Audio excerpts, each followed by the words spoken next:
Good afternoon, no, good evening, everybody. I hope everyone's well. It's a bit strange. I have no idea. Feel like I'm broadcasting into the ether. But in case anyone's listening, this is the artist talk for the Invisible Inventories exhibition. And we're here with representatives from the Artist Collective, Tuzi Collective, Shift Collective, and Nest Collective.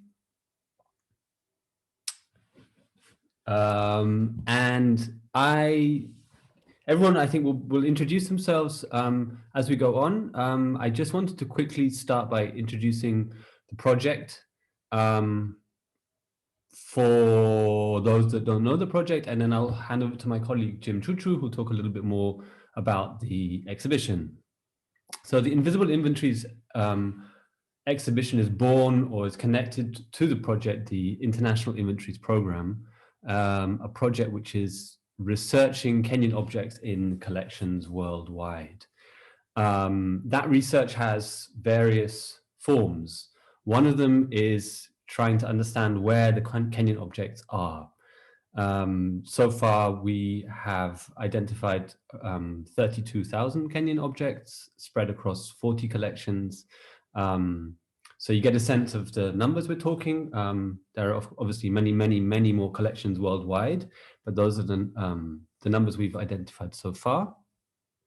That research also takes the form of scholarly research by our colleagues in the museums. There are 6 partners in the project: the National Museum of Kenya, the Raumsraujers Museum in Cologne, the Weltkulturmuseum in Frankfurt, the Nest Collective in Nairobi, the Shift Collective between France and Germany, and the Goethe Institute in Nairobi. And our museum colleagues have spent the last couple of years researching a number of objects in their collections, building object biographies, detailed stories about those various objects, and the artistic research, which is sort of a bit more about what we'll hear today, in which we explore and research different stories of different objects in a slightly different way to the way our colleagues in museums do. And a little bit more of that will come. I don't want to talk for too long, so for now I will pass over to Jim, if Jim can hear me. Welcome to the session. Is there anyone here yet? I feel like there's there's no one here yet. Well, that was a good test, isn't it? Yeah, pretty good. Will we see if people are here or not? Yes, there's people. So, okay. Welcome, everyone. My name is Jim Chuchu. I am a member of the Nest Collective, and I can give a brief overview of the exhibition, which is one of the many things that the IIP project has resulted in. The exhibition was our way of presenting the work of 2 years of working within the IIP project. In addition to the object movement dialogues that we have been running for the past 2 years that have presented public space for the members of the public to come and engage with this question of object movement, these exhibitions were a way to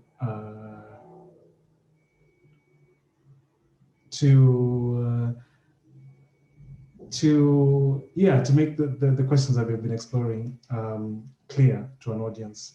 The exhibition, the first exhibition has opened in Nairobi and runs for until May, and then the second exhibition opens in Cologne at one of our partner museums.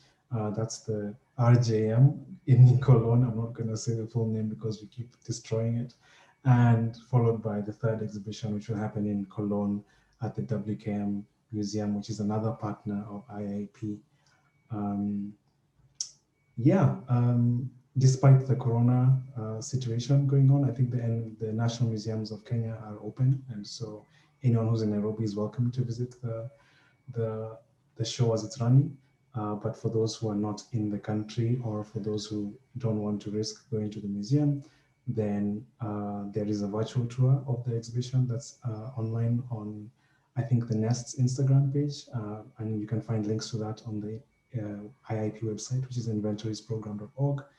And I guess this talk will also be one other way to engage with the exhibition. I think I'll hand over to my colleague, Njoki from the Nest, who will be speaking to members of the Tuzi collective, who we are very happy to meet because in these 2 years and during the exhibition, we never actually had a chance to meet in person. So Njoki.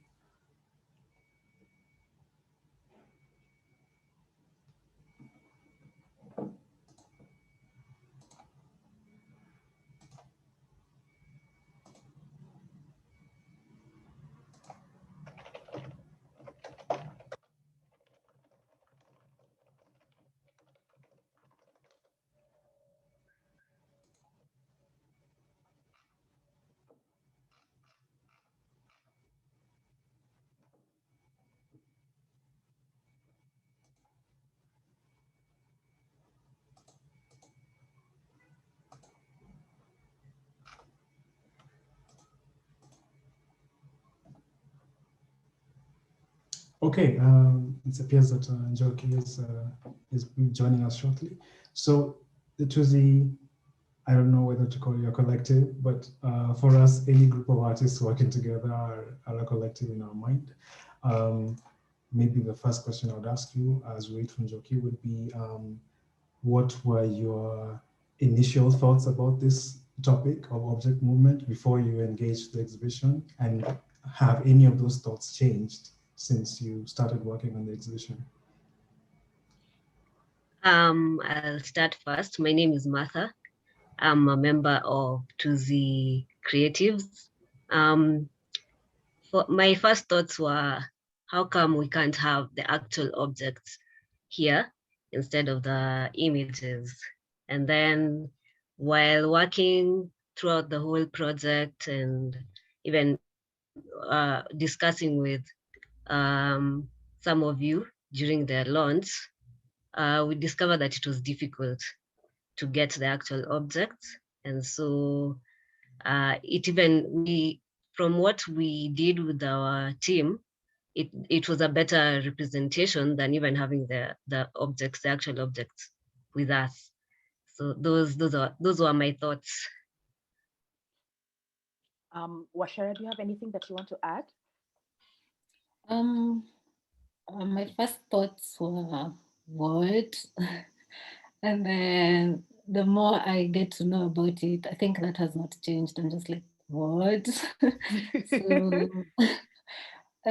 it's a lot, but it's I feel it's a discussion that is very important. I'm glad you thought about it and that we're continuing to push this conversation. Yeah.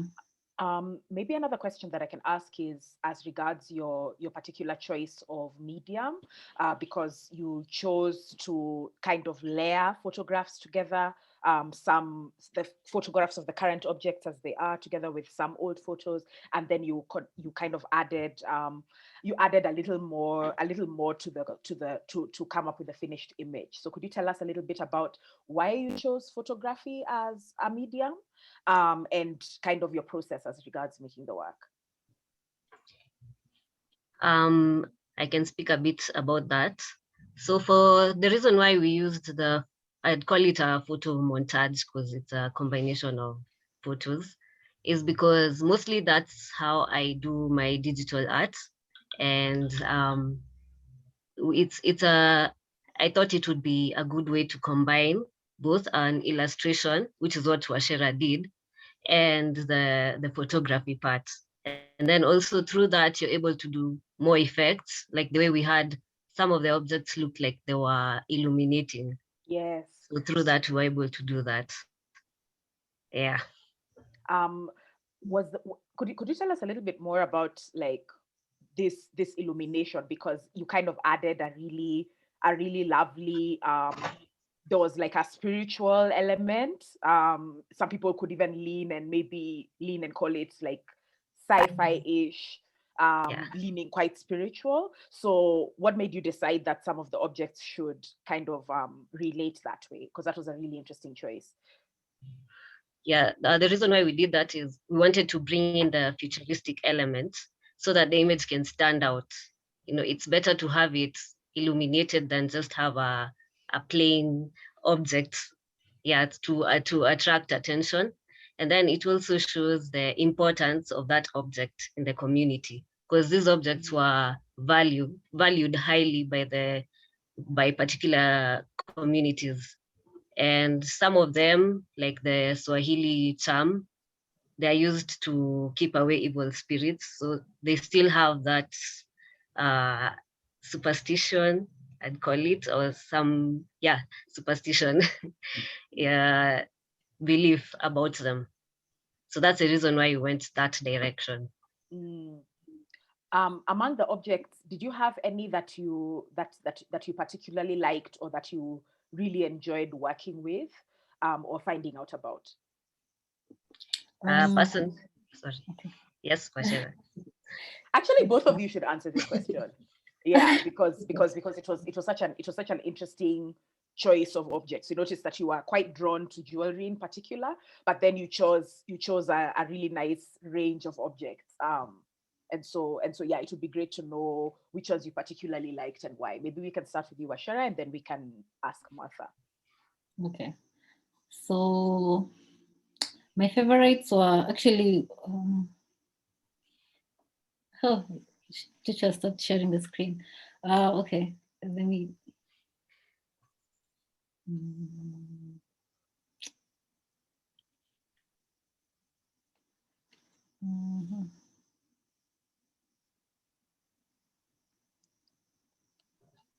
Sorry, just a minute. Just a minute. I can share them again if it's okay.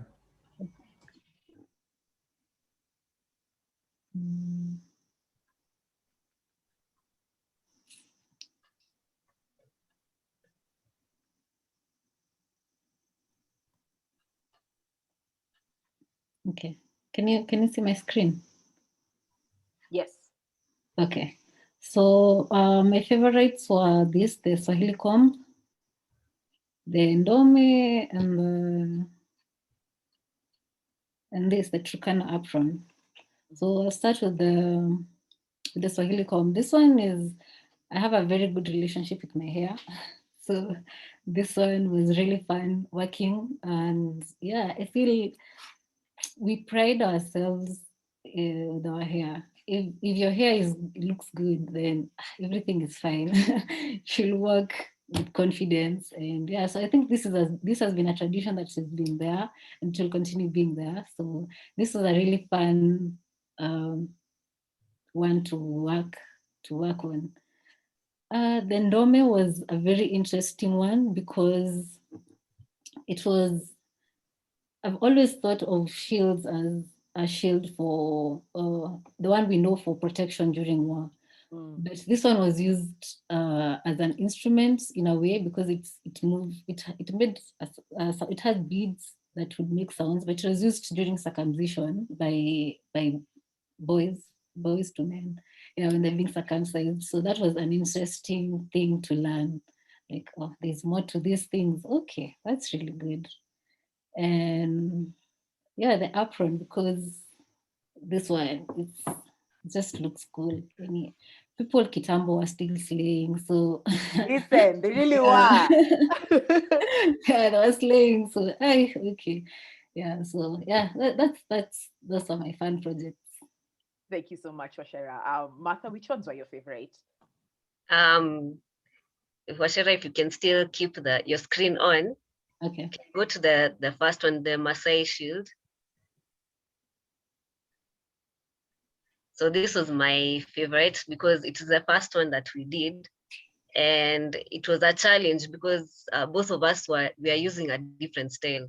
Washera is the one who did the guy, and I did the shield in the background. And we're trying to figure out how we're going to bring the whole photography element and the illustration part together. And at first we were panicking because we didn't want to we didn't want it to fail. So yeah, after doing it, it came out well. And from there, at least we knew we can do the job. So this was my first favorite. and it came out really well, especially the whole illumination and showing dominance of the shield, since the shield was used to for protection during war. Yeah, so that's the first one. And then the other one is the Swahili Amulet.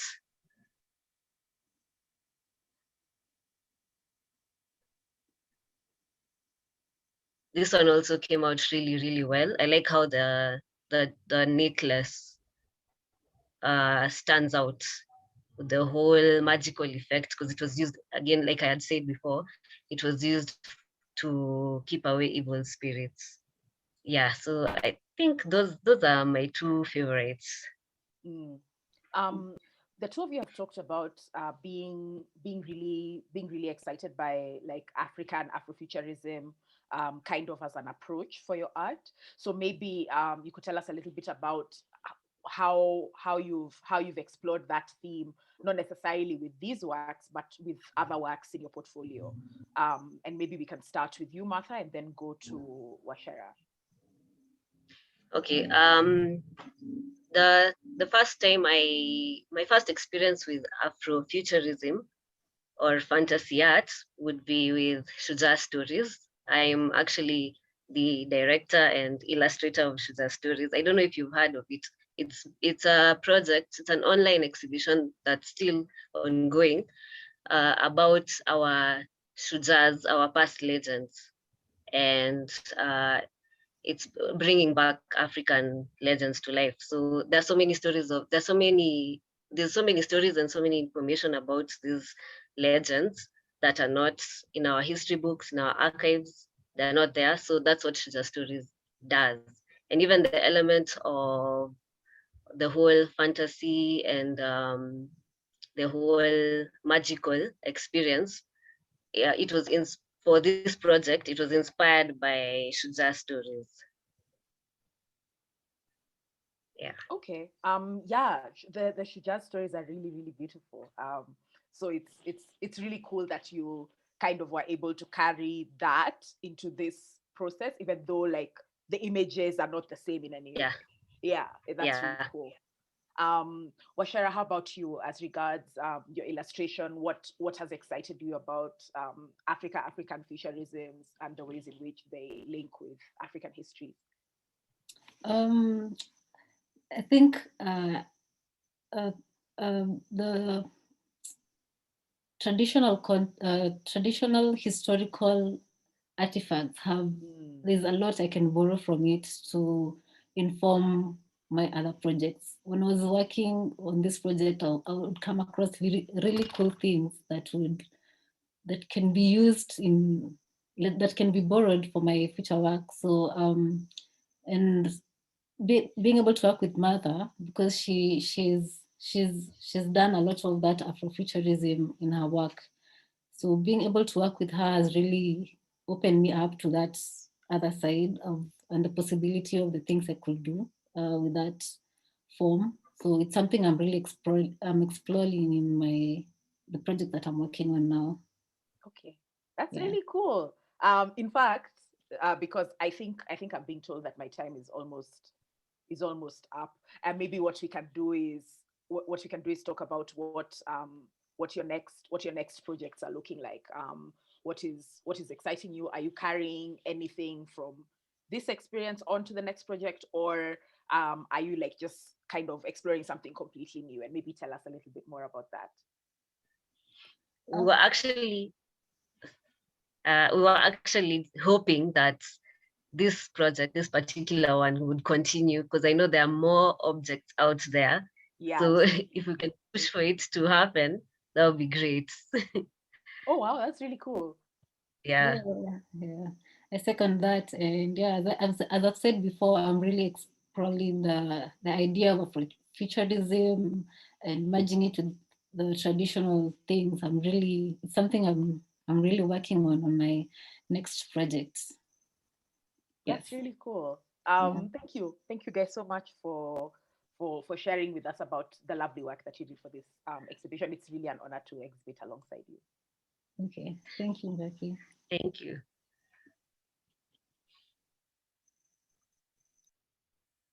I think actually, yeah, this is the point where I hand over to Tuzi so that you can talk to Shift about their work in the exhibition. Okay. Let me just give me a few minutes. My first question would be, how did you feel working on this project? Like what were you going through emotionally, physically? How did it affect you? Yeah. Hello, everybody. Good evening. It's nice to be part of this talk and also to be part of the IIP project. The first thing I wanted to say is a big thank you to the whole team of the National Museums of Kenya, because they made this exhibition happen, and with their support and with their from the very first day they have been really supportive and open to this idea. And I remember very well our first workshop in March 2018, and I'm happy that we finally managed to really open this exhibition. And a second big thank you also to the Goethe Institute, because they also believed in this idea and supported this very first workshop. So thanks to you out there. Yeah, I mean, I can start and then Sam maybe can join or add. It was a quite intense experience because, for example, reaching out to the German museums in order to get the first information about the databases, which Kenyan objects are in which city, in which museum. For us, it seemed in the beginning as like a very impossible undertaking and a very, very difficult engagement, because we were knocking on doors of people we haven't met them before, and we wanted to know what they have, and it's like it felt a little bit like knocking on a door of somebody who is maybe unreachable, or who is not he wouldn't maybe not respond at all. So we were very surprised that the museums finally opened their archives and opened their storerooms and doors to us. But there were really difficult moments where sometimes we got answers saying, yeah, we can send you our lists, but there are no pictures, or look at this small file that we have. And then I was looking and I was going close to the screen, because the pictures of the objects were so small and you couldn't see anything.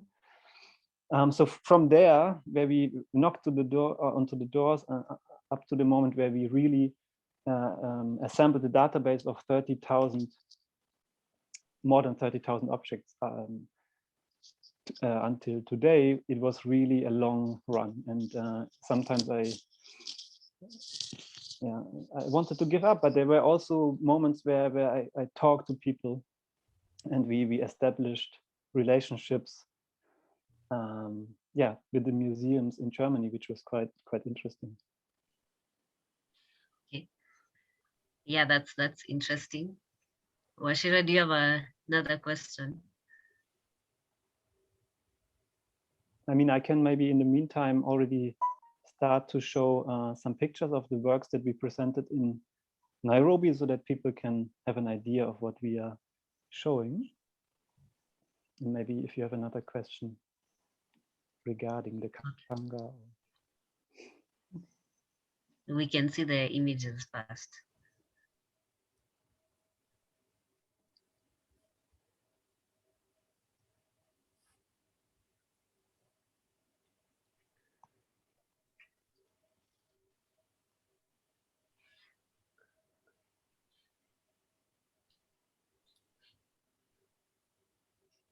Yeah, so maybe this needs a little bit of an explanation. We can go to that back later. I first can show you here the installation that is actually on screen or on show in Nairobi.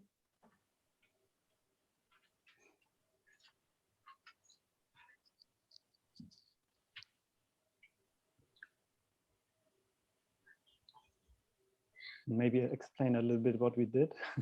So here the first photo is taken in Cologne in the storeroom. And these are the specially made, it's called ether foam, is a special material to store the objects. And these are from the Kenyan objects. And we chose one of these forms where the objects are stored. So in this case, it's 3 belts, for example, but the belts are not in anymore. So we just took we call it footprints, or the shapes that these objects are leaving or giving in the stores in Cologne. And out of these shapes, we developed a map, which you can see here on this picture. It's a map with islands. And then out of these form, we also developed a kanga design. Here you can see the screen where we did work with the designer in Thika, next to Nairobi, in the factory itself. And then the final design of the kanga looks like this. And alongside, you can see some of the pictures from the store in Cologne. And the map is lying on the bottom below. So yeah, you would see the map here.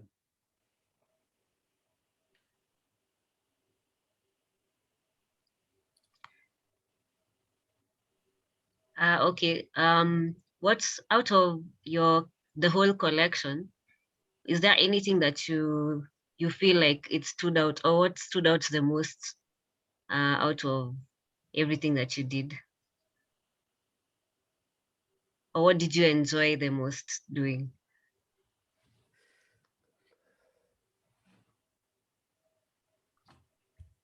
As in the process of the exhibition? Or... Yes, in the process of the exhibition. It's a good question. I think I really enjoyed, I mean, Simon just showed you some of these storage facilities where the Kenyan objects in the Cologne Museum are kept. And when we first saw these spaces where the objects are sitting, it emerged like almost like a found sculpture.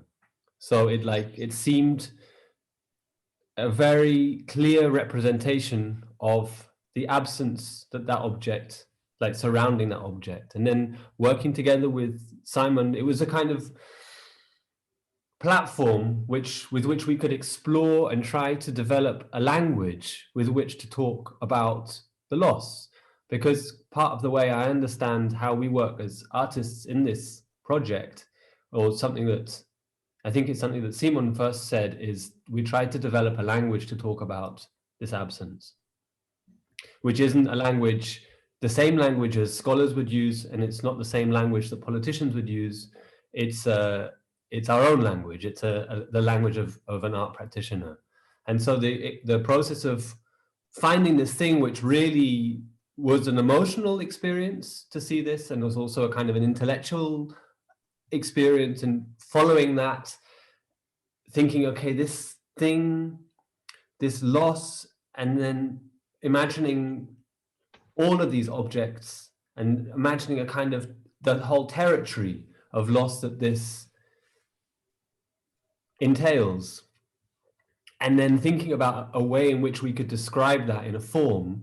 That whole process for me was super, I mean, yeah, I love that. That's for me the most, exciting bit about working in this, is trying to find the right language, the right form to talk about something which is really difficult to talk about. Yeah. And how was your experience working with a museum, in a museum? That's a great question. Maybe I'll answer quickly and then pass back to Simon. At this point, I should also say we are 2 members of a collective of which there's a 3rd member who's not here, Marian Norgoni. And So just to sort of signal that she's part of the team. She's not here at the moment. And Marion and I worked on a separate project about the man-eaters of Tsavo, but maybe I won't talk about that so much. I'll just to answer your question. I talked a little bit about like how I understand what our job is in a way, or my job as an artist, looking at language and form to talk about this topic. And I also have to say I understand my job a little bit to kind of shake up museums a little bit, because I sometimes think they've got their way of talking about or telling stories through exhibitions, and I think artists maybe do that slightly differently. And so I was thinking, well, if museums and artists work together, then maybe through that kind of productive clash, then we can develop an exhibition that neither of us would have developed individually. And I think that's actually kind of what came out in the end. At the same time, there's this idea of a kind of institutional critique. So the idea that the artist can be a kind of critical voice, a disruptor, and can kind of reveal the museum maybe to be an instrument of power, and to have that conversation about how that museum is an instrument of power. And that is a really tricky thing to do. And there's not one way you can do that. And I think that works really differently in Nairobi than it does in Cologne, because these are totally different institutions playing totally different roles. And also for me, I have roots in Kenya, but at the same time, I'm also a white man. So for me to come into a Nairobi museum and try to kind of shake it up, that plays out very strangely, or let's say differently, to if I go into the ethnographic museum in Germany, also a country which I'm not from, but still, I play a totally different role in that society, and then to try to disrupt that museum. So the process of the exhibition made me question a little bit the idea of how artists can work as critical voices in different museums. I'll pass it over to Simon now. Yeah, I totally agree.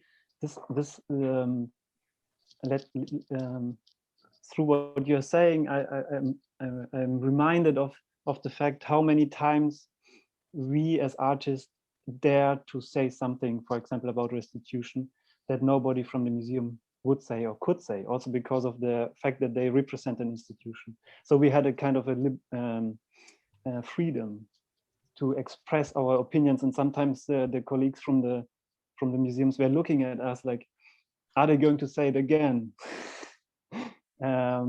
Please be open. And they really also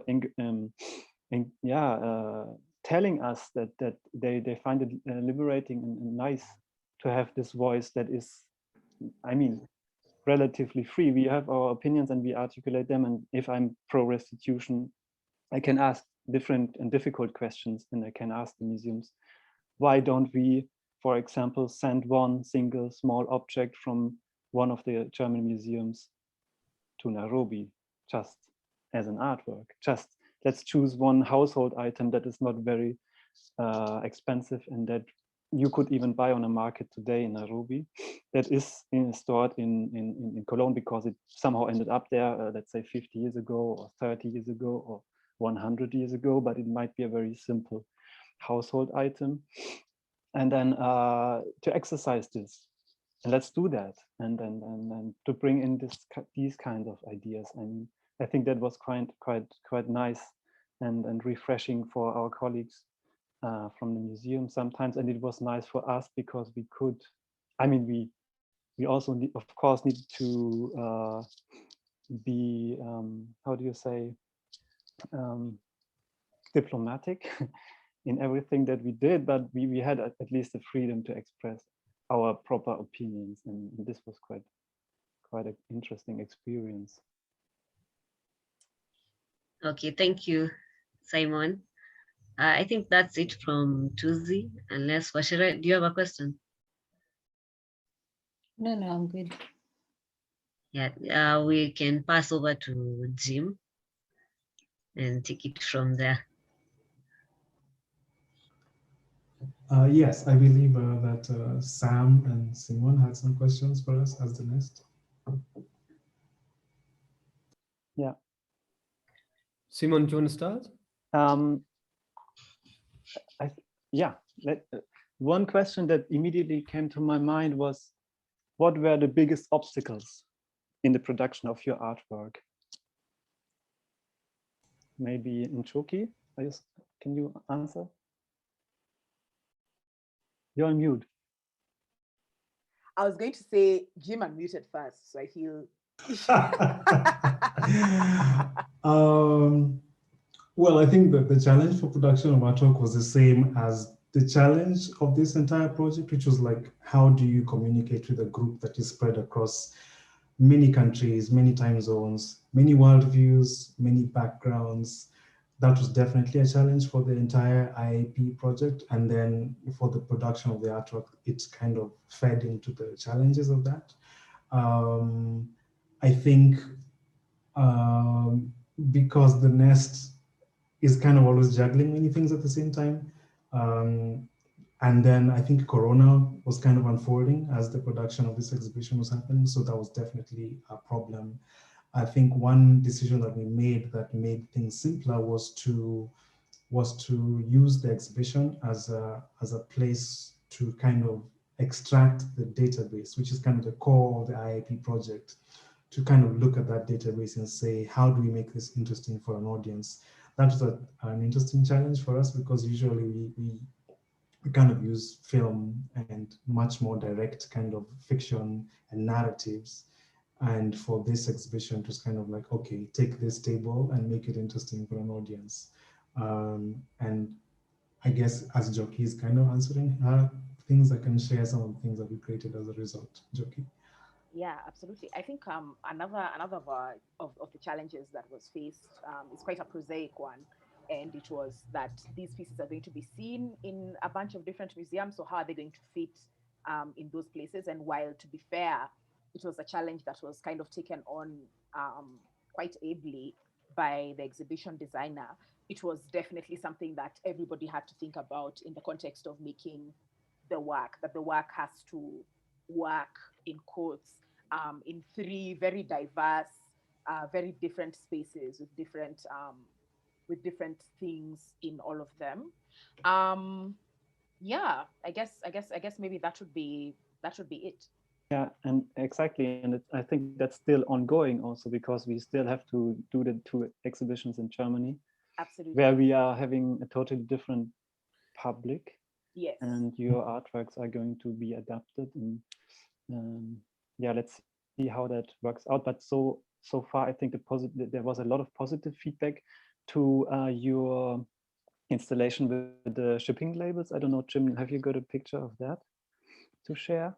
Where you printed on a special printer the actual 30,000 shipping labels, and they are now hanging on the walls of some of the walls of the exhibition, like curtains, or some. It's quite beautiful to see, because the wind makes them move a little bit, and then people would approach them and read the actual name of the object and the museums, etc. So it's quite stunning, and it's a nice. So when you enter into the exhibition, it would give you already a nice, let's say, intriguing view to see the endless rows of labels. I mean, Jim yeah. I actually wish that we'd had more room, because I think the space only uses maybe 2,000 of the labels, and so there's like this whole bulk of 30,000 kind of that have been printed but haven't really been used. I think if people found the wall of labels overwhelming, then I can't imagine what it would have felt like to see the entire kind of pile. And while the database, I can say strongly that I think that every label is probably smaller than the object that it represents.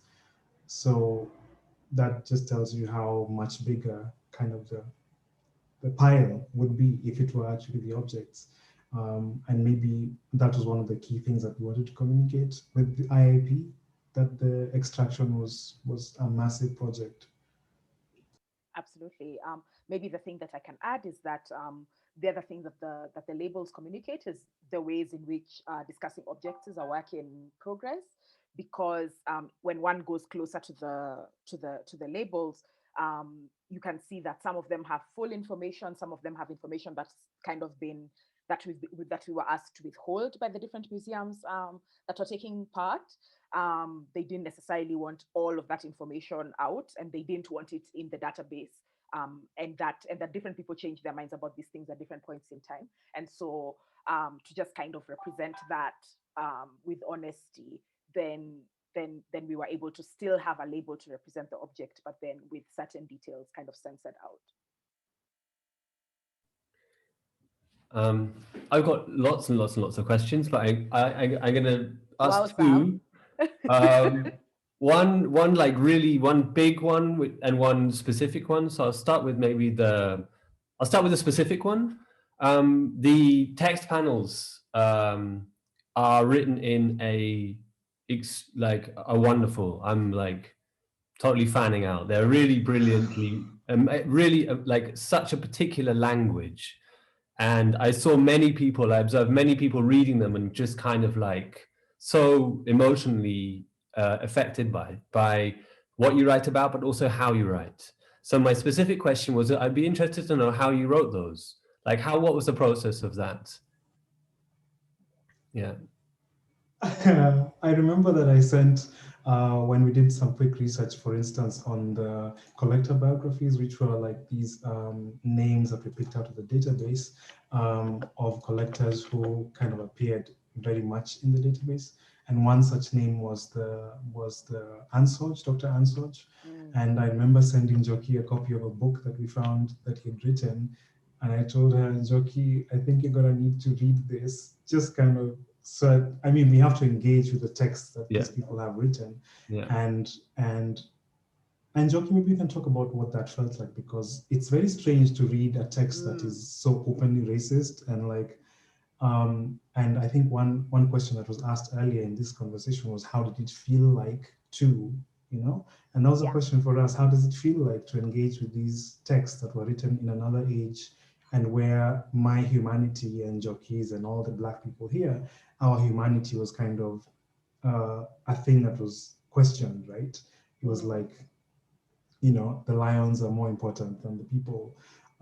So it's really strange to engage with texts that come from that age, and it made us realize at the Nest that then there are some projects that we do that have a disproportionate kind of emotional labor, where some partners aren't necessarily engaging with because I can imagine that for like the European partners on this project, when you read such a text, it is projecting outwards towards other people. But then when we read this text, they're kind of projecting on us. So I felt like that was a weird balance that was never really discussed, but maybe it could be interesting to explore in other times. Njoki? Absolutely. I mean, one of the things as regards some of these historical texts, and Jim and I also went through all manner of different things, including news pieces, academic papers, old videos of all different sorts of things, and back to this particular book by Ansoj. I mean, like, there's on the one hand, you're kind of just aghast by his confidence, and then on the other hand, it's like, wow, like he truly never wrote this book for a universe where the descendants of the people he's talking about would read it.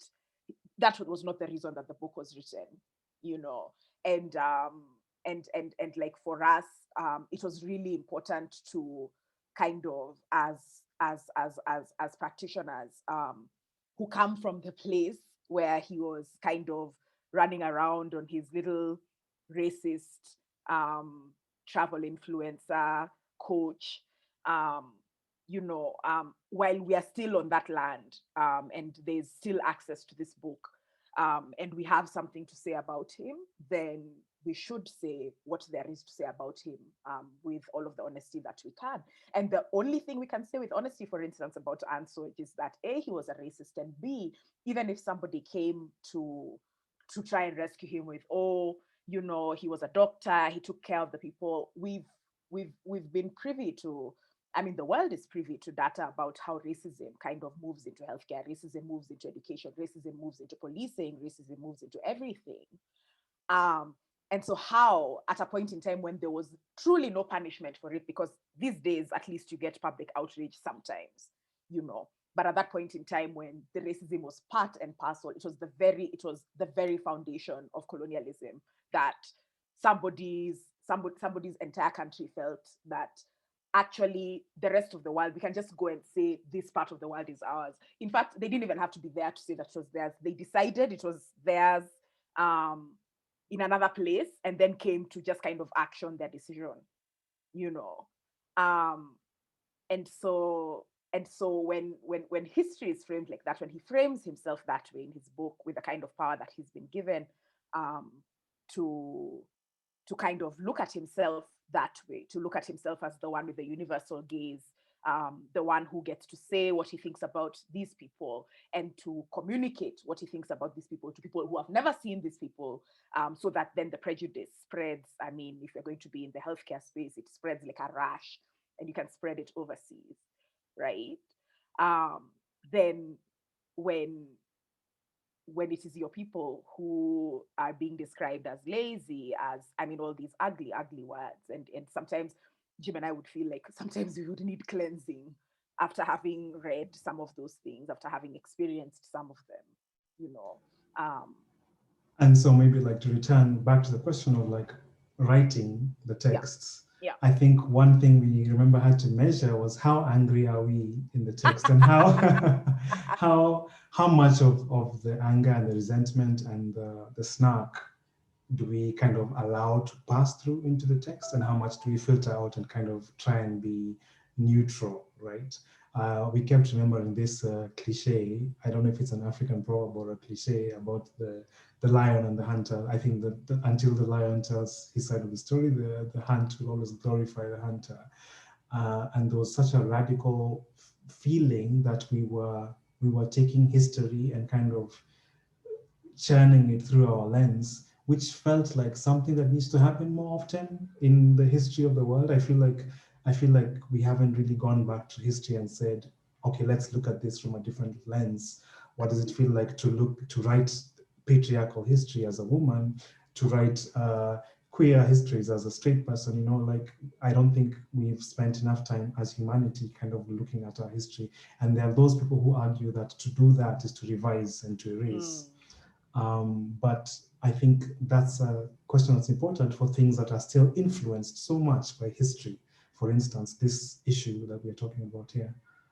I mean, I really like the way Jim used the word revised, because the argument is that actually whatever we accept right now as a kind of neutralized and objective history is already a revision, right? Mm-hmm. Because yes, it made choices about who to include, which facts to keep, which facts to Photoshop, which facts to kind of erase and push under the carpet. So all of those decisions were already made. So nobody can say that somebody who's now coming to say is revising. There's already revision. So if we're going to revise, like, then let us all revise, you know. So that's kind of where and we can give an example. We can give an example of one such revision where something that looks like historical fact, when you look at it with another lens, you find that it's not factual at all. We wrote a long text about Dr. Louis Leakey. And one of the stories that's told often about Leakey is that he was fluent in Kikuyu, and that he was a blood brother of the Kikuyu because he grew up in Kabete, and the kids were playing with him, and he was accepted as a blood brother. That narrative didn't sit well with what we know about Leakey later on, where he became kind of the British government's tool to dismantle the Mau Mau, which was the Kikuyu asking for their land. So we're like, how does this blood brother then turn around and use his knowledge of the Kikuyu to help the British government quell the fight for independence? And we found then that there was all these other stories about how his Kikuyu was not actually that fluent, so that the accent was mangled and that his understanding of the deeper nuances of the language were not good enough. And so then that's not a fact anymore. And I guess that's what Njoki is talking about, where the things that we think are factual about history are actually just interpretations. Yeah, they're already revised. I'm not sure, that was my short question. So I'm One very short one. Short one more. It's a much, I mean, maybe it's shorter because it's actually much harder to answer conclusively, but I'm just interested how you understand your role as artists, creative practitioners in this field, in the field of discussions and the project on restitution and repatriation. Like, That's a really good question. I mean, I think the first thing for me that comes to mind is that restitution and repatriation are always going to be community projects. They have always been community projects. What is a lie is that these things are in the hands of the government. These things are in the hands of different institutions. Objects belong to people. You know, objects have meaning to people. They may be politicized and whatever, but then like the real questions and the real conversations are always going to be as regards what are the people thinking, what are the people feeling, what do the people know, what do the people want to know, and for me, I enter into this space as both a person, a member in the community, in my own capacity as an individual, as well as a cultural worker who then has to be sure that whatever I have to communicate has to come across and has to be relevant to whatever it has to have. Its first loyalties are to the public. It is not to states. It is not to institutions. It is not to museums. Even when we work with museums, and in our work, we get to know that even museums are run by people. You see, so the conversations are always about finding the person. It's finding the person behind the person behind the person. If you look at even this conversation about one of our collectors in quotes, who was the colonel who killed Koitalel, his son returned some of the objects as a human being. You see, it was not he was sued or people chased him or whatever. Like, it's very, very possible to enter into this space as a human being from where you are with what you have, and then kind of just flow from there. And I think that's been a very humbling thing for me to learn. So I'm just kind of always asking, what is people facing? And also curious about what isn't people facing, because half the time, whatever isn't people facing is not accidental, it's intentional. When things are kind of hidden in a long whatever of laws, of institutional policies, of, oh, we can't because of insert stupid reason A, B, and C. All of that stuff is on purpose. Jim? I guess I would add that this dialogue about object movement, there's something so ridiculous about it. And like, that's been interesting to learn as an adult, that there are conversations that adults pretend to have, that as a child, you can kind of look at and say, okay, the adults are doing their thing. But when you come to it as an adult, you say, this is actually ridiculous. Like, things were taken and there's all these arguments about how they shouldn't go back. But you're like, this is quite simple. Like, 5-year-old could say, you stole my toy, give it back, right? It's simple. And I don't know why there's all this language to complicate things. There's all these rules about who should ask for things back. But we always say that things were not taken from institutions, you know? The British Museum didn't come and take things from another museum. They came and took them from people. So why is it that people can't be the ones to ask for those things back? That they have to form organizations. They have to be validated by other institutions. That's just one example of kind of the ridiculous things that are kind of passed around as legitimate ways to engage, but are not when you think about them seriously. I think our particular interest as the Nest was that in conversations that are Africa-wide, Kenya tends to take a back seat. And I don't know whether it's because the British were very successful in kind of colonizing us and making us very kind of standoffish and kind of shy. But we find that often when we're involved in Africa conversations, that the Kenyan voice was missing, was silenced, or was kind of hiding in the background and letting other people speak for it. And so we found that there's so much about Kenya's own loss of objects that is not really considered, because like the Nigerian question, the Benin question is quite loud. And so I think we felt like our work here has been to then shape the particular Kenyan loss as Kenyans and as a collective. And I'll stop there because I think we well, there's probably questions from the audience. I can add one thing, just one, and that's that truly the conversation around human remains has to really shift radically. I think when we were classifying what we called objects of national importance, we were very careful to state that while the head of Koitalel Arab Samoa it's not an object, it is a human remain. And there's this odd relationship that human beings have with human remains where sometimes they're so sacred they have to be buried, and then at some point they become so important to the future human beings that that now we unearth them and then kind of put the remains of somebody's ancestors there to stare at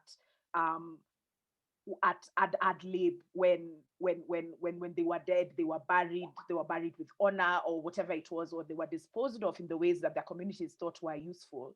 And so in some ways, all these movies about somebody messed with fossils and then the ghost of the thing came with wrath and chaos, it's like that makes perfect sense. I don't understand why we are still so proud to be unearthing like 3.4 million year old tombs and things like that. It makes absolutely no sense. I feel like there must be a way for people in the museum field, anthropologists, archaeologists, to engage much more respectfully with the things that we find that are buried. It's like, great, we can learn about who we are, but then at some point, must everything be found and then just kind of rabidly held onto in these weird ways? Is it possible to rebury some of these people if we are calling them human ancestors? Then what is this thing where you then leave your ancestor on a cold museum, in a cold museum display, temperature controlled in a store? What the hell, So yeah, that's another kind of insight that came along as we were doing this work. So I see that there's questions from the audience, which we should probably get to. Yeah, just quickly, thanks a lot to the Nest. I wanted to raise the attention to your Instagram account where you published a wonderful Instagram live where you walk through the exhibition and talk about the artwork. So I recommend that very warmly to everybody who is watching Instagram of the Nest Collective. And now maybe we can come to the first question from the audience, which is one which is addressed to the Tuzi collective. You joined the project in a later phase. In how far did your perspective on the topic change or expand in your work during your working process? Personally, like I said earlier, when we started the project, I really wanted the actual objects to be there instead of just the images, but it is also a good thing that they were not, because how else would have Tuzi been involved in this? So it was a great opportunity. And also we learned a lot about this object and also their communities. So at the end of the day, it was a good lesson for us. Yeah. For me, when I got into the project, I thought, okay, this is a good thing where we are raising awareness that there's an object that is supposed to be here and it's not here. And I thought it's something that's meant to be really as simple as Chuchu said, something that's really a simple process. Like, okay, so we're going to tell people this is what is happening, and then, yeah, we are going to get these projects back, these things back. We're going to have them back. But then, as I continued getting to learn more about the complexities of it, and it's very interesting, because not interesting and perplexing at the same time, because as Chuchu said, it should be easy. They should be coming. It shouldn't be as hard as it seems to be. So it's something that I'm having a hard time wrapping my mind around it. So yeah, that is where I'm at now. Yeah.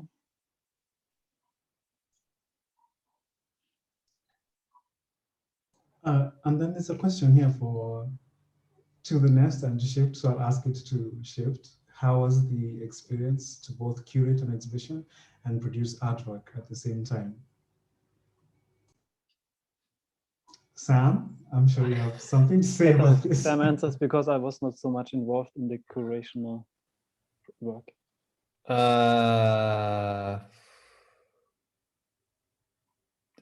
Wasn't easy. That's my personal experience. I think it was, maybe to give a little bit of context, the whole project is managed by the partners in the project. So we are not only responsible for the artists making the artworks and scholars doing the scholarly work, but we also have many other responsibilities which we kind of distribute. So the Nest were very involved in the object movement dialogues. Njoki was hosting them and also planning, curating them. And then Simon, Jim, and I think Juma and some other colleagues from NMK were involved with contacting the museums.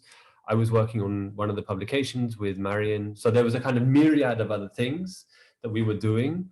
And then we were curating the exhibition. And there was a long discussion about whether we should curate our own exhibition, because that's, in a way, there are two different hats which you're wearing. One is as someone that's making an artwork which you're invested in and which you're, I think I would say, concerned with the form. So trying to understand if you've got the right form to communicate your idea.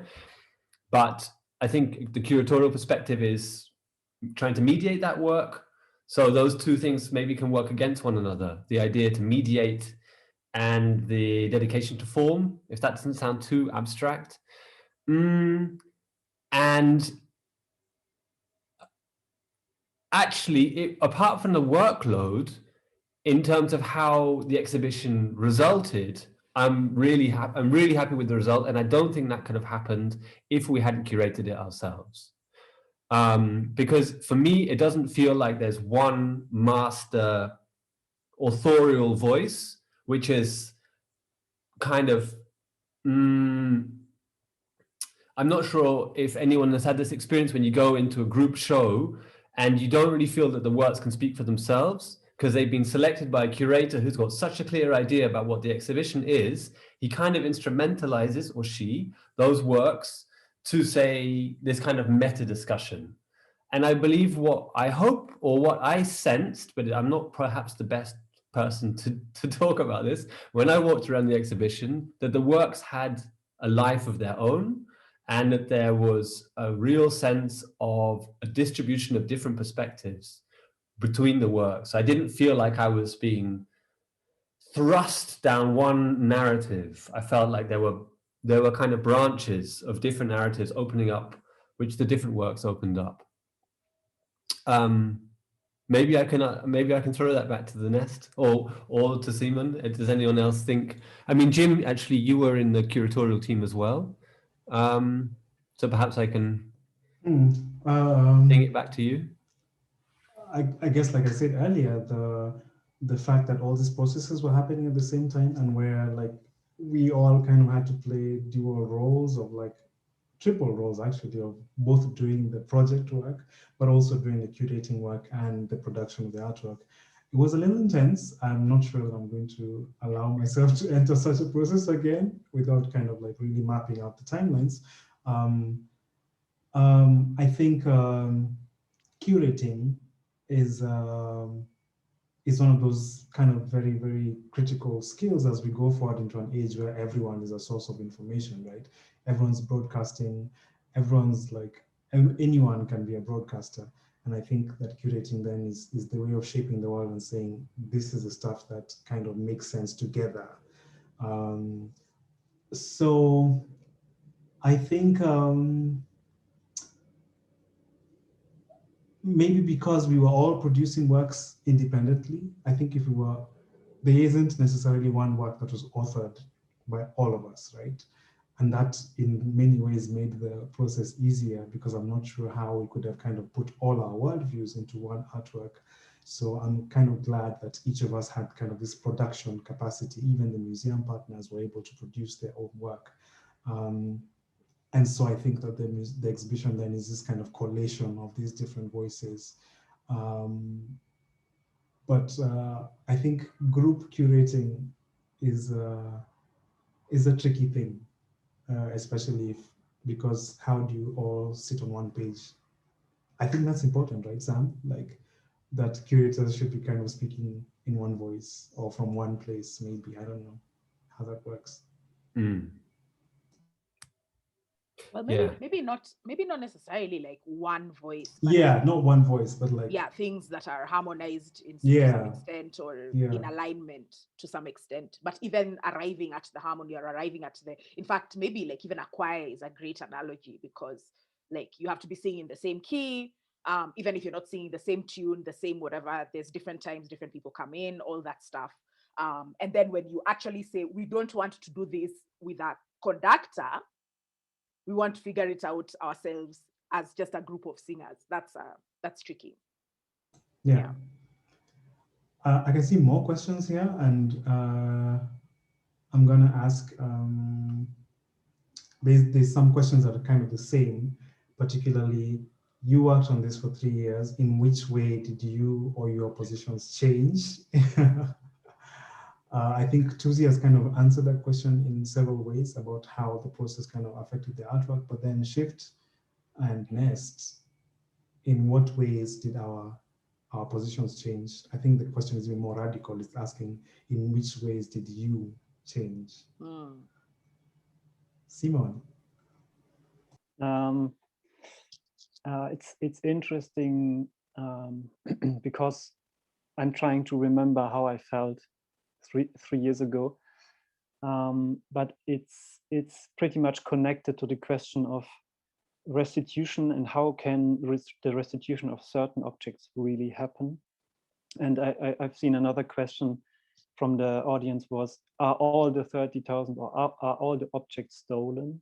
And of course they are not. So one undertaking of IIP was to find out from the huge amount of, let's say the 30,000 that we have now in our database, this few objects that are of national importance. So it's not like the Benin Dialogue Group or another project where from the beginning there's a very, very clear historical fact around a group of objects. So in our case, we were really like looking for the few and very interesting cases.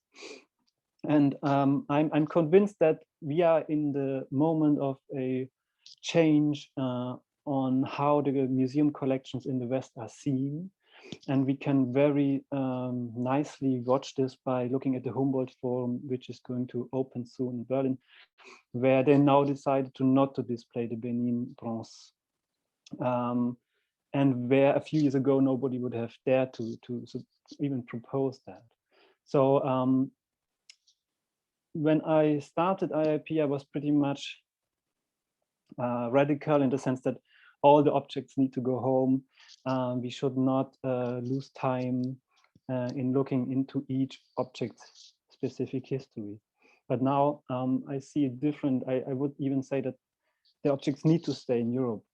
And I'm saying that because I think the way in which we look at these objects in the German or European museums will change. So there is this idea I have this, I'm convinced that in the future, that these collections will be seen as something that from the very first moment is a difficult heritage. It's of a very problematic past of Europe. So from the very beginning, when these objects are going to be shown, and so for example, yeah, I mean, let's speak about the Cologne collection of about 80 objects.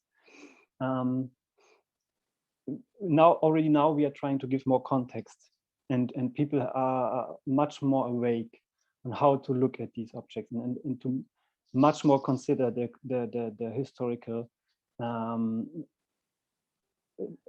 how to judge, and how, like, when you are in sorry to be a little bit confusing, but it reminds me of how, what is the English word when you are in the court and you have an object that is the proof of a crime.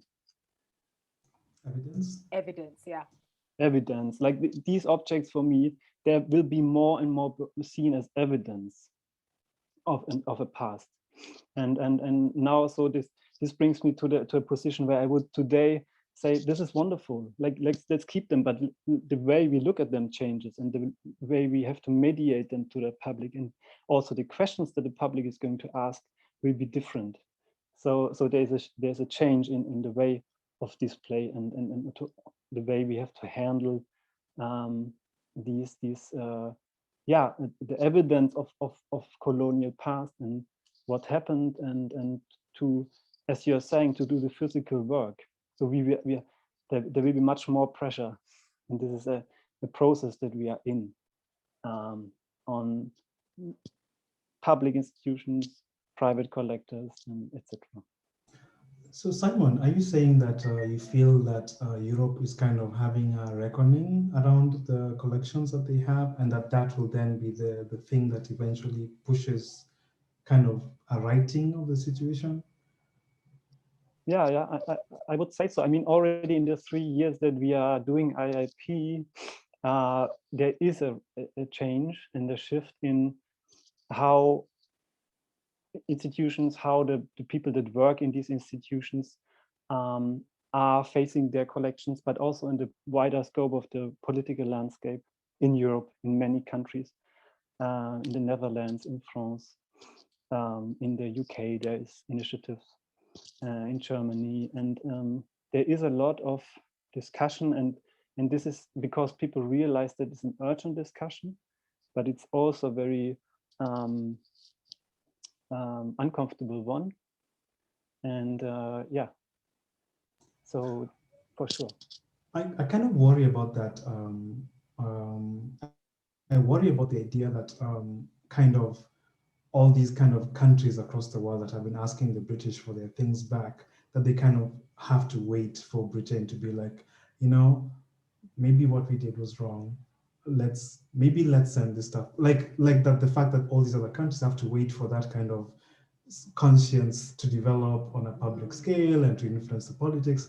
I worry about that because, like, on one level, the objects, some of those objects deserve better than that. Yeah. And that too, again, to use the analogy of children, if boy A steals a toy from boy B and boy B has been asking for the toy back, are we then saying that boy A should be given time to think about what he has done and to kind of naturally gravitate towards seeing the injustice of the thing, and then to kind of decide on his own terms to return the thing? I worry about that. I mean, even though I can see it happening, yes, but I worry about that as a framework for kind of righting of a wrong. There's justice. For me, what's interesting there is about who is being asked to be more patient, and Exactly. you know, and who has to be waited for. And it's particularly interesting when we consider wait, like the thing of waiting. Who do you wait for? Who do you give more time? Who, you know, and for people who have already been doing quite a bit of waiting, to just say, okay, just wait a little bit longer, you know. So that's definitely it's an interesting consideration. I think it just kind of pushes home the idea of a power dynamic, because this would not be a conversation happening among equals. You know, it's not equals who have conversations asking one another to wait. Not really, not in that sense. There's always a power dynamic and a thing like that happens, because when it is equals and there are people who can equally hurt one another and help one another, then there's a lot of clarity about what stands to be lost, what stands to be gained. But then, like, people usually know who they can push around, and people usually know who they can, you know, this person, I can deliver this thing late for this one, or this one, like, if you're going to be there for a meeting with them, then you come 10 minutes early. We always know which people that we treat how. Maybe I can answer the question as regards like the thing around change. I think like I said before, I'm much more patient about people, and I have less time for institutions and governments and their varied choreographed nonsenses. Like a lot of it is really when you especially when you see it from inside, so much of it is so performed. I think it makes me impatient how much actual movement of conversation has to happen because people talk to people. I think it frustrates me a little bit that like we had to be an arts institution of a particular age to then merit working with a national museum in this country, to then attract the particular type of funding, to then do X and Y and Z, when we are not doing anything different than all the communities who have been saying, give us back our thing, are doing, you know. So that is difficult for me to sit with. I think for me, the thing that's the most interesting has been that we started this as a conversation about objects, and when we kind of widen it, it becomes a conversation about systems and networks. That the object is a useful thing. It is necessary. Some particular objects are absolutely necessary to have direct conversations about, but there is another way we can look at this where we don't necessarily centralize an object, but we see the object as proof of a certain type of relationship that existed, and the movement of the object as one tangible outcome of that relationship. So even when you look at a question like, are all objects stolen, which, you know, depending on who is asking it, can be answered in any number of different ways. Maybe like some objects are very overtly stolen, absolutely. And it was very, very intentional to steal them. Then there were other objects that were coerced away, but then you ask yourself, because of the existence of the power dynamic, what does that coercion entail? What did the people who lost the object lose? What was actually stolen from them? It may not necessarily have been the object, but definitely something else was stolen. And kind of mapping those intangibles becomes very, very important. And so, like, for me, those networks, and even like looking beyond the object to even things like colonial records, colonial archives, the things that we are allowed to know, the fact that for the database, this is information that has been given voluntarily, and that there is some information that we will never get because it will not be given voluntarily. It will have to be coerced in different ways. You know, people will have to be asked to legally give it. And then that this conversation about object movement will not always be a polite conversation among people who want to help one another.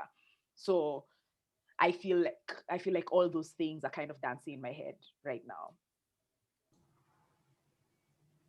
I will add that I think I just shared a screen of an article written by the Washington Post about the Pokomo drum. And again, that question of who is asked to wait is very critical for that question of the Pokomo drum, because that article reminds everyone that there's a generation who remember what the drum was used for, and that generation are in their 90s, they are dying. So what happens to those guys as we wait for Europe to kind of figure out the language?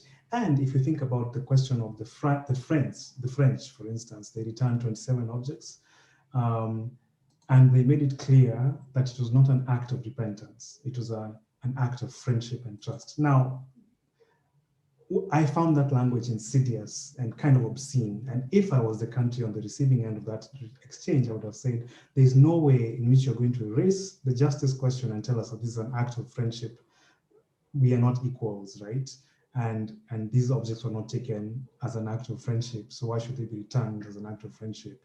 So I think I worry about Europe's obsession with language and the framing with which those objects will be returned. I worry about the idea of loans. You don't loan back stolen things, you return them.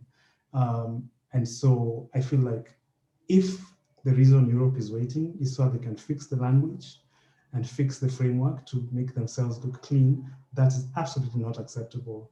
The question of stolen objects for me is also a language issue. Who defines what stolen is?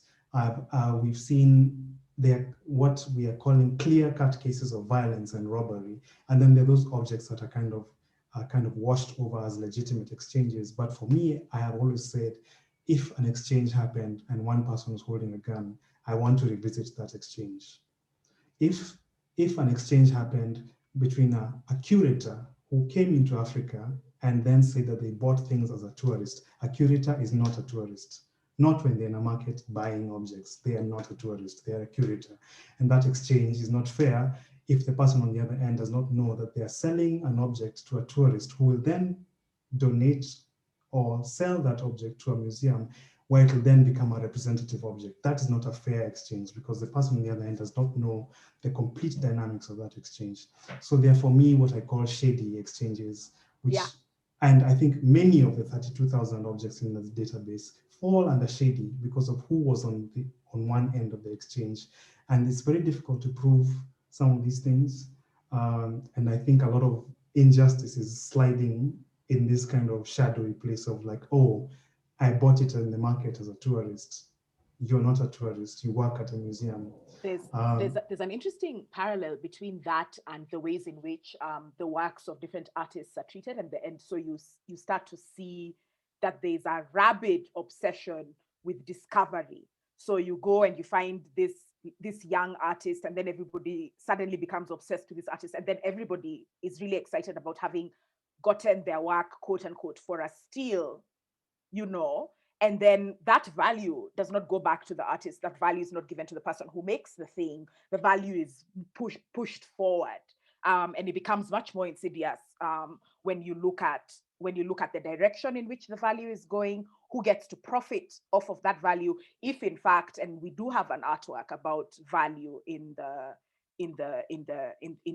this exhibition. So like this particular piece of work was acquired for 6,600 shillings at that point in time. And even when you factor for wild inflation, like if you chose the higher side, even if you made that inflation per month, like there's no place in which you reach a point where 6,000 shillings can become 5.8 million, in this period of time. Like there's many questions that we can ask, even as regards this particular bracelet here, where we start with 310 shillings and we go all the way up to 39,000. And this is a value addition that happens because the object crossed a border, right?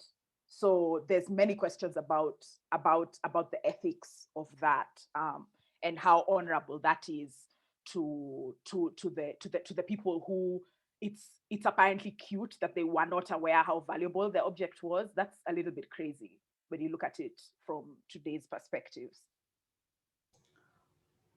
I can see a question here that kind of shifts the responsibility now to the Africans and the Kenyans in particular.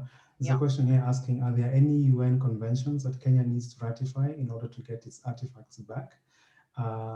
Yes, there are a whole bunch of, for instance, the 1954 Hague Convention on the Protection of Cultural Property. Kenya did not ratify that one. I don't know where we were. Maybe it's because we were not a country yet.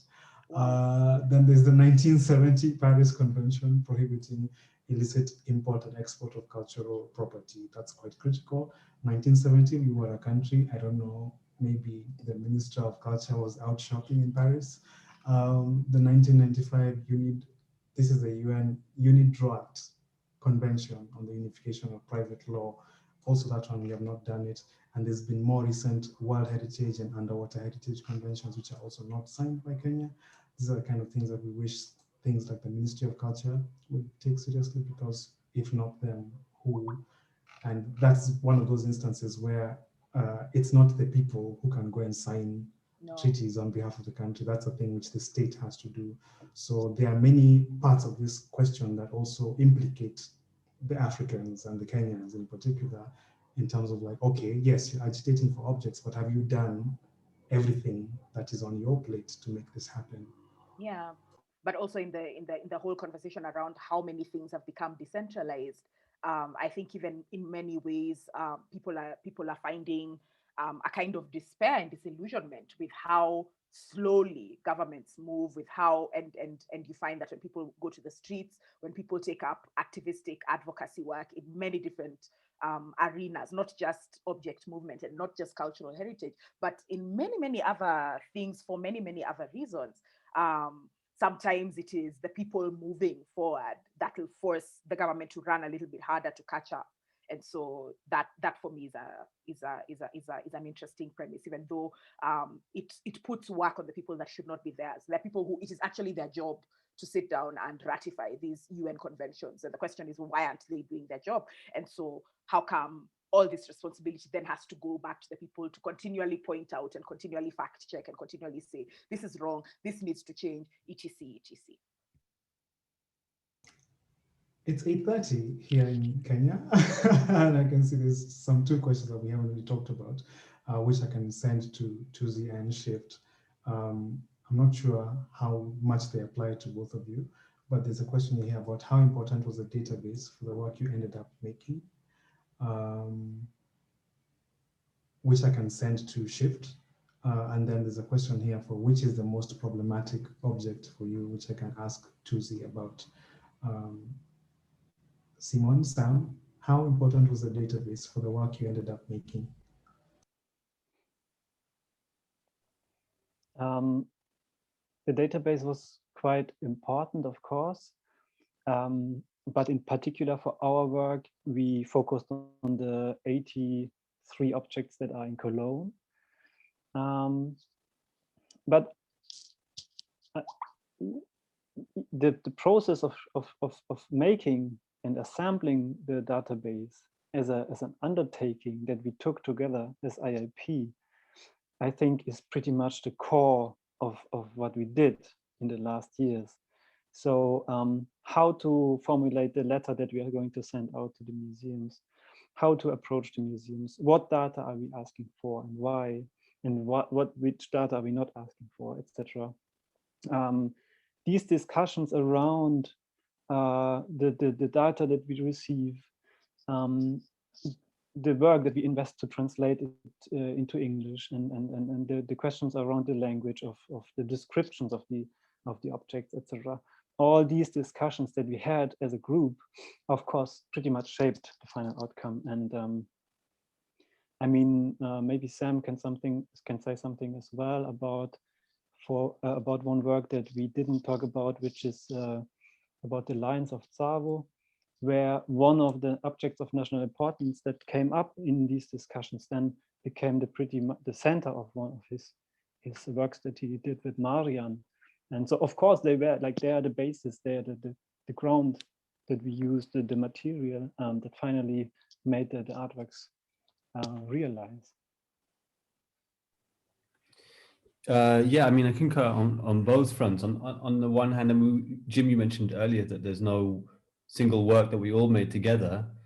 I guess the database is a way that we're connected spiritually in a way, because it's something which in our first meeting, suddenly that came clear that that's something that everyone saw the importance and significance of, like from all of our different perspectives. And that for me was quite a kind of foundational moment, I think, for IIP.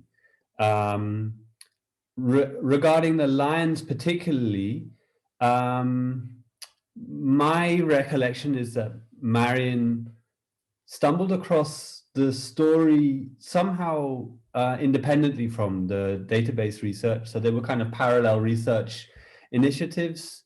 And actually, we were not really sure. It's kind of an interesting question because we were kind of questioning how we should proceed because we weren't sure if we should. In fact, we still haven't a real kind of line of communication with the Field Museum Chicago, where the lions currently are, because for a long time we weren't sure if the National Museum of Kenya had an official claim towards them. And in fact, it's on the day of the opening, or the day before the opening, I met Dr. Idle Farah, who's one of the former Director Generals of the NMK, and he basically told me the whole story, but it took a long time until I could finally we finally kind of got to the bottom of the whole the restitution claim, which is pending because of the 1970 convention, which hasn't been signed yet, amongst other things. But it's it's actually a long story. We don't have time for now. Another time. It's really fascinating. So maybe I would then pass on to Tuzi, the question regarding I think, Jim, was it regarding the objects? Yeah, I think the question for me was, I think earlier we alluded, Njoki and I, about the kind of the emotional baggage that comes with dealing with this stuff. And I just wanted for Tuzi, because we came into the process and just found a lot of stuff was already in place.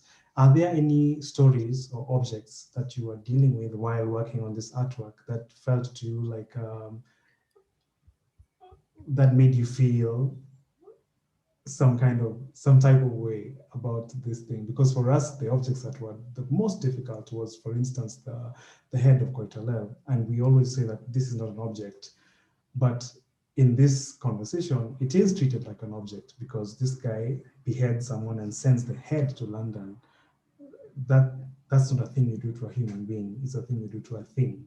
And that's pretty much the framework within which that murder happened. So for you, I was just wondering, Martha and Washera, whether there was any objects that you illustrated or worked on for this exhibition that made you feel like a loss had happened. For me, it was the Kikuyu Ndome, because I felt like initiation is a very important process for people in different communities, and especially the Kikuyu community, which the Ndome comes from. So for you to be stripped of something that is that important for you, I don't feel that it is right. And there are people that don't even know that it's something that they should have, but it has a significance to them, and they don't, when they realize that it's something that they had, they cannot even access the actual materials to be able to know how exactly to replicate the object, because it was taken from them. And so now I am left wondering what happens in the future. It will just become a process that you go through, that just go through it. It has no meaning for you anymore because it's something that was taken from you. So in my opinion, when I was working through that one, was a bit like, no, this is not right. This is not right. Yeah. There was even something you'd said before, Ashera, about how like it's not that clear how a shield, which is supposed to be used at war, fits into an initiation ceremony. And even the things that we learn about our histories don't really communicate that. We're just told people used to be initiated. It's probably like a paragraph. Some people are told like, yeah, there was circumcision, whatever. But then like exactly how the thing went, why it was like that. So yeah, absolutely. I completely understand your answer. Martha, were there any particular objects that made you feel like that for any reason, that made you wonder about a gap or a loss, or that made you say, I wish I knew X or Y or Z about that particular object? For me, it would be the Swahili kanga. Right now, if you Google the kanga, you'd find it's become an international thing. It's used even in the fashion industries, but very few people know the true story of where it comes from. So, like Washira has said, it strips the identity of this community. You cannot relate with it anymore. So if I were a Swahili person, I'd feel like, okay, now this particular item that we use in our community has become, everyone is using it now, and people don't even bother to find out where it's come from. Yeah. So for me, it's the Swahili kanga. Thank you so much, Martha. I think we've kind of answered all the questions, and we're in danger of going too far and too long if we continue, because now it's 8:40 Kenyan time. So we're just, I guess maybe I can conclude and say it's been really great talking to all of you. Thank you so much, Simon and Samuel. Thank you so much, Washara and Martha. Thank you, Anisha and Sheila, who are here in the background, making sure everything was okay. We're really grateful to you, Faith, S, and Veronica, for being with us here in the Zoom and keeping us company. Thank you for everybody who's watching on Facebook. And we also want to thank you who might watch a little bit later, because we're going to be putting up this recording. We want to urge you to, if you can, please make sure you catch the exhibition at the Nairobi National Museum. The museum is open from 8:30 to 3 because of current curfew limitations on time. The National Museum is a very safe place to be as regards COVID. They're observing social distancing, sanitizing, and all of that according to the Ministry of Health regulations. So you'll be perfectly safe to go and even take people with you to see that particular exhibition. If you're not in Nairobi or cannot for any reason go and see the exhibition physically, we did a virtual tour of the exhibition, which is on the Nest's Instagram page. That's at This Is the Nest. It's on our Instagram TV kind of tab. So if you just go there, you'll be able to see the virtual tour and see everybody's work with a little bit more detail, because the works of Tuzi, the works of Shift, the works that the museums participated in making themselves, and of course the works of myself and Jim representing the Nest are all there. Maybe Sheila and Anisha can talk about the engagements that are left as regards the OMDs and the museum talk. But as far as the exhibition, please catch it before the 2nd of May, before it gets packed up and moved to another location. Anisha? Thanks, Njoki. Hi, everyone. Thank you so much for this wonderful conversation. It was really interesting, and I'm sure everyone got a lot of interesting information out of it. We have one more program point for this exhibition in Nairobi happening next week. That's what Njoki was alluding to. And that's going to be another object movement dialogue, which is happening next week, Wednesday at 5 p.m. in Kenya, 6 p.m. in Europe. And in this specific object movement dialogue, we will have a community conversation that will be moderated by Juma Ondeng from the National Museums of Kenya. And we hope you will all join us for that last event a week before the exhibition in Nairobi comes to an end, and we'll then move on to Cologne and later in the year to Frankfurt. Yeah, thank you all for joining us tonight. Have a good night.